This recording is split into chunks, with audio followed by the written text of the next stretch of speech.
What's going on, everybody? Good morning. We're going to roll on through the rest of these left guards, get these out before the start of free agency tomorrow. So now we've got the day three guys cleaning up from yesterday, and there are some pretty viable day three options, although obviously you lose something when you go down in draft stock. So we're going to start this video. We're going to start the day with Matt Goncalves, which is a interesting last name. Haven't seen that one before. Pittsburgh Panther, 23 years old when the season starts. Pretty big, and that's kind of the first red flag here, right? He's kind of big, 6'6", which is pushing it as an interior lineman. 327 pounds, 33 and a quarter inch arms, 9-inch hands.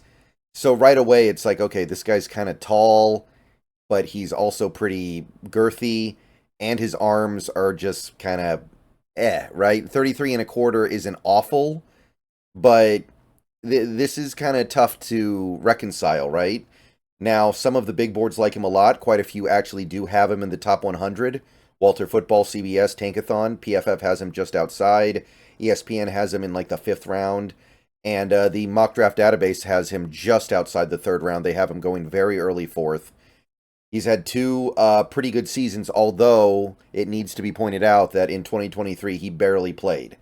Played 165 snaps. I think it was like 3 or 4 games, and then he got hurt. Played fine when he was healthy, but it's a small sample size. The year before, he played most of the season, so at least we have that. But we're working with limited data here.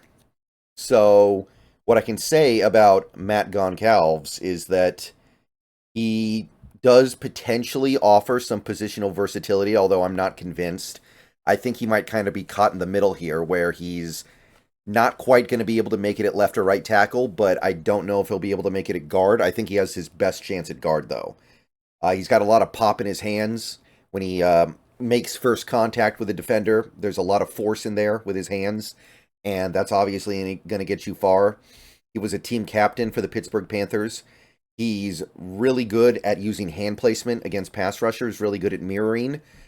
He's strong enough to withstand power rushers as well, so there's a nice little mix of ability to handle power with also being good with his hand placement, so it's technique and strength. So there is definitely stuff to like with him. I'm just wondering where he ends up because, well, I mean, I think you guys have already kind of seen the picture here, but height and leverage is a big deal.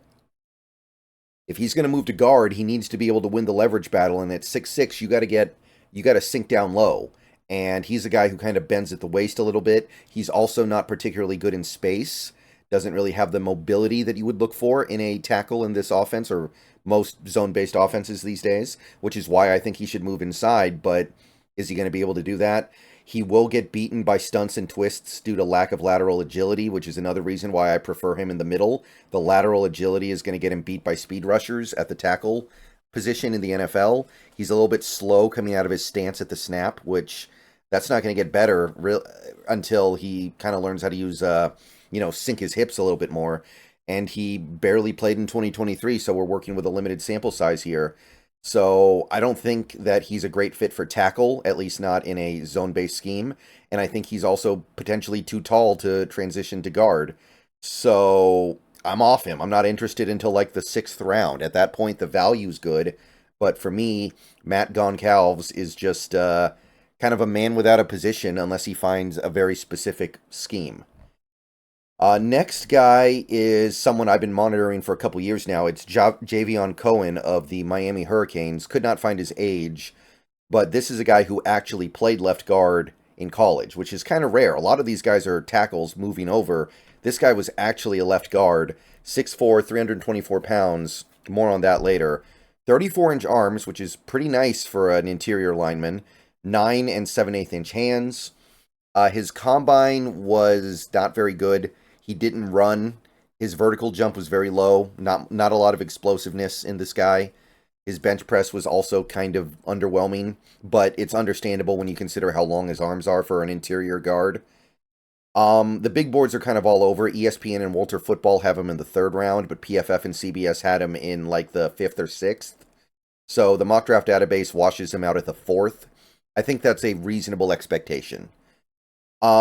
the thing with Cohen here is that he did not have a very good 2023. He was sub 60 on PFF, allowed 10 quarterback hurries, which was double what he allowed the previous year. He was significantly worse in 2023 than he was in 2022. And obviously, in 2023, he moved to the Hurricanes, and he put on a lot of weight. So if you look at the tape from 2022 when he was at Alabama, he showcased tremendous ability to play in space, tremendous ability to hit blocks in space, ability to move, ability to pull across the line. He looked like a great zone fit. So that 2022 tape is going to be what's important here. He's good at using his long arms to latch on in run blocking.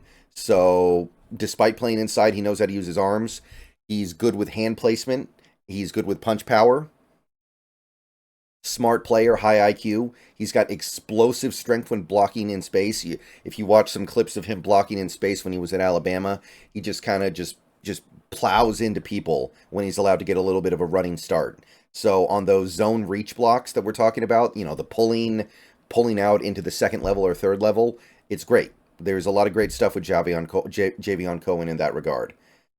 Unfortunately, 2023 was a step back. He added weight, tried to get stronger, and it just didn't look as good. He also is not going to be a great gap scheme guard, because there's not a lot of pop when he hits in the trenches. What I mean to say is when he's just lined up right in front of the guy he's going to hit, and then he comes out of his stance to hit him, it's not as great. He's much better in space. He's not very good at sustaining blocks or finishing blocks. Sometimes he'll latch on and then just kind of lose the rep. Sometimes he gets off balance. Sometimes his body gets ahead of his feet. Sometimes he lunges a little bit. There's some technique stuff to clean up. But overall, I think that Javion Cohen is going to be a really good zone blocking guard in the NFL, and I think that he's going to get undervalued because of how lackluster he was in 2023. He's going to have to lose some weight. He's going to get back to the way he was in 2022. But if he does it, I think he's a great fit for this Seahawks offensive line, and I think there's an opportunity here to pick him up a little bit later than you should.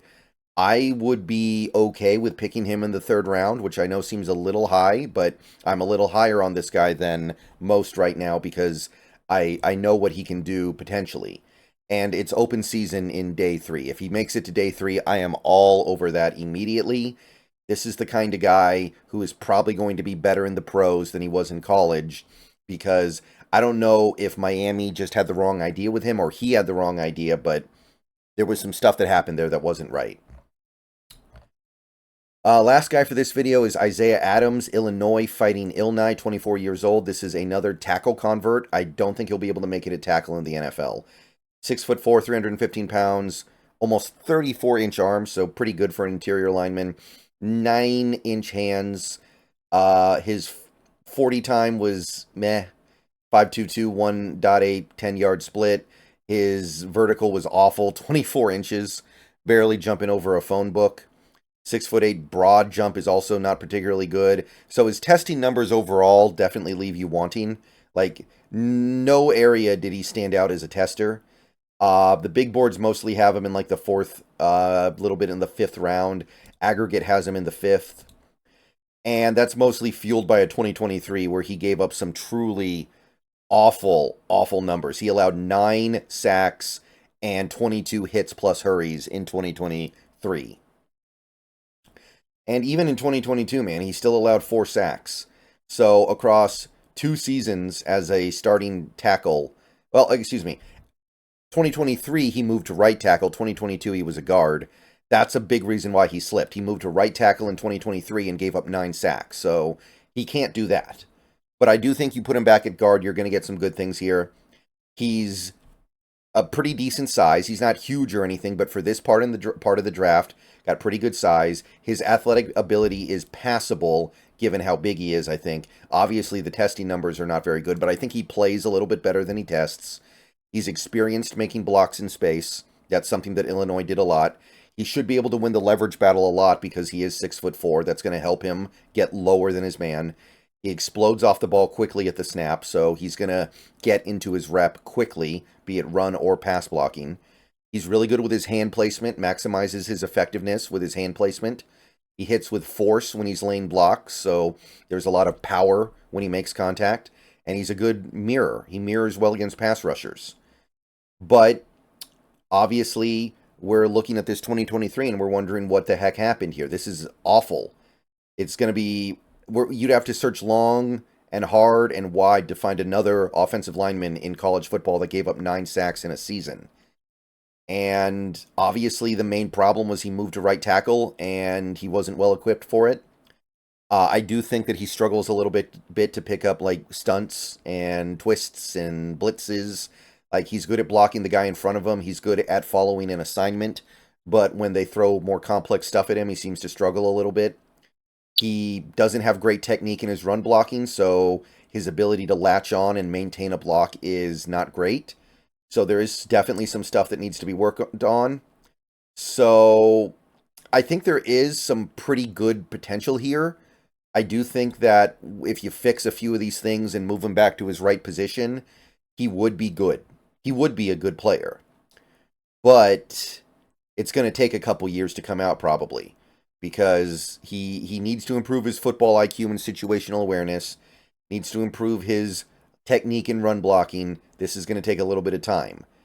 And people are off this guy a little bit more than they probably should because of how bad he was in 2023. So I don't think there's any need to go for him until about the 5th round. Around the 5th round, I can see it.